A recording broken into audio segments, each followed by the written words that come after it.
Hello everybody, it's Foster and I am back with another video. I'm going to be reading Places We've Never Been by Kasie West, chapter 22, and I'm just going to get right into it. So yeah, chapter 22. I'm going to walk to the nearest gas station for a phone, I overheard Skylar say as I was flipping through the glove box papers for a second time to make sure I was reading them right, so the moms don't get too far ahead of us. I shoved the stack of pages back in the glove box. I'm coming with. We're in the middle of nowhere, Paisley said. She was sitting at a table looking through her flora and fauna pics. You don't think they'll eventually notice and double back? Ezra asked, opening the fridge and finding some leftover hot dogs from the night before. Just in case, Skylar said, pulling on his shoes. I retrieved my shoes from under the table and put them on. How far back was the last town we passed? Ezra, a cold hot dog in his mouth, shrugged. 10 miles? Maybe closer to 5, Austin said. Super helpful, both of you. We stepped outside. It was still light out, and cars buzzed by on the freeway. I turned one way and then the other. What do you think? He asked. Should we go with our unobservant brothers or face the unknown? Let's face the unknown, I said, and then started walking before I turned that into a double meaning with some doe-eyed look back at him. Cars whizzed by on our left, the wind they produced blowing my hair. Skylar ushered us further off the road. When did your mom tell you about the trip? I asked. 2 weeks before we left. How did she explain that? She said she and your mom had been planning it for months as a surprise for us. Yeah, my mom too. Why? He asked. I explained what I had found in the glove box. Maybe she just paid 3 weeks ago? He asked, trying to come up with a logical explanation. No, because there was a booking day where she paid a deposit and another date where she paid in full. That's weird. It is, right? It is, right? Why would they pretend like they'd been planning this for months? So we wouldn't be suspicious? Exactly, I said. Something is wrong. We'll talk to them, he assured me, together. Thank you. Mom would have to tell us once I spelled out the things I had discovered. I pulled at a tall yellow wildflower growing along the shoulder as we walked. It tore free, and I proceeded to tear off each petal, letting them fly in the wind of the passing cars. Would you rather, Skylar said, starting a game we often played while walking from his house to mine, or vice versa. He was obviously trying to distract my worried mind. Travel forward in time or back in time? Would I be able to talk to myself in either choice? Sure, he said.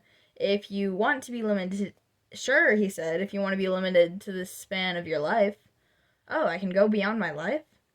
Yes, he said. Probably forward, I said. Messing with the past can get complicated. He chuckled. It sure can. I elbowed him playfully. Would you rather, I said, stand on top of a 100-story building and look at the ground, or show your favorite artist in the world your most recent sketch? He moved his head from side to side. Probably the 100-story building. Really? I asked, surprised. But your last sketch was years ago, right? Why does it matter anymore? I guess the 100-story building thing is less humiliating. Who is your favorite artist these days, anyway? You, he said with a wink. I rolled my eyes. Okay, sure. Based on what? My strawberry socks? Well, that, and from what I remember when we were younger. But if you want me to, if you'd let me... What? Spit it out, Hutton. Can I look at your sketchbook? Oh. Why had I not expected that question? And why did everything in me want to say no? Maybe because his opinion of my art mattered to me more than anybody's. After my interview, I need to keep my confidence until then. I would somehow take away your confidence? What kind of best friend would do that? The kind that wouldn't mean to. It's me, not you, I promise. He laughed. Wow, I get the breakup speech over a sketchbook? You understand, right?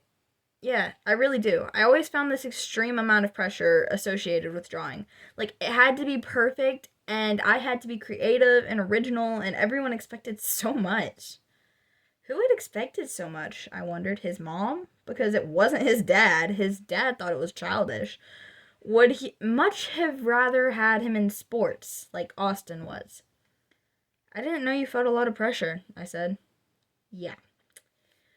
Well, maybe that's just part of being an artist then, because I feel it all the time. This little voice telling me I'm not good enough, that other people are way better, that, like, I'm fooling myself to think I could be one of the few people to animate a popular video game, or any video game at that.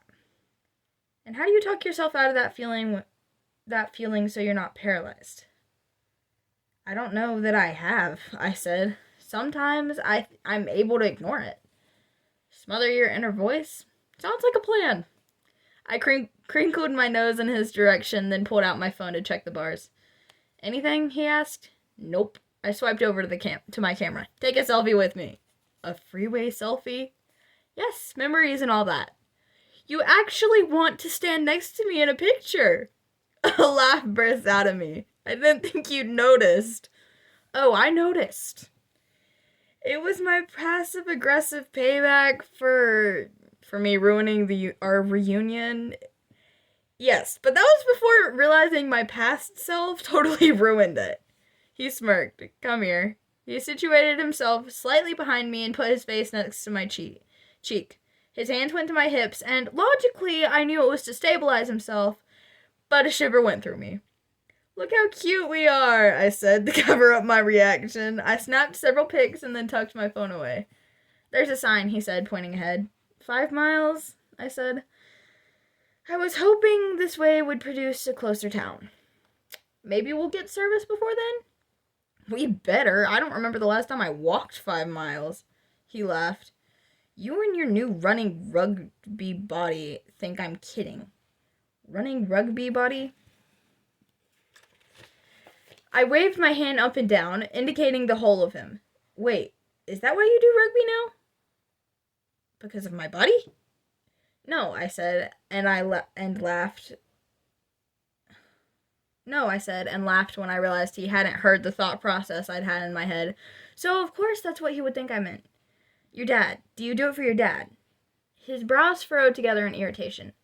Why do you think I'm doing everything for my dad? I don't know. Rugby is just so new. I have grown up a little, Nor. I know. I definitely knew. I kept my eyes straight ahead so I wouldn't check him out with the statement. Tell me something new about your life that would surprise me, he said. You don't like all the new stuff in my life. I'm a mean girl now. Stop. I smiled at him to show I was mostly kidding. New.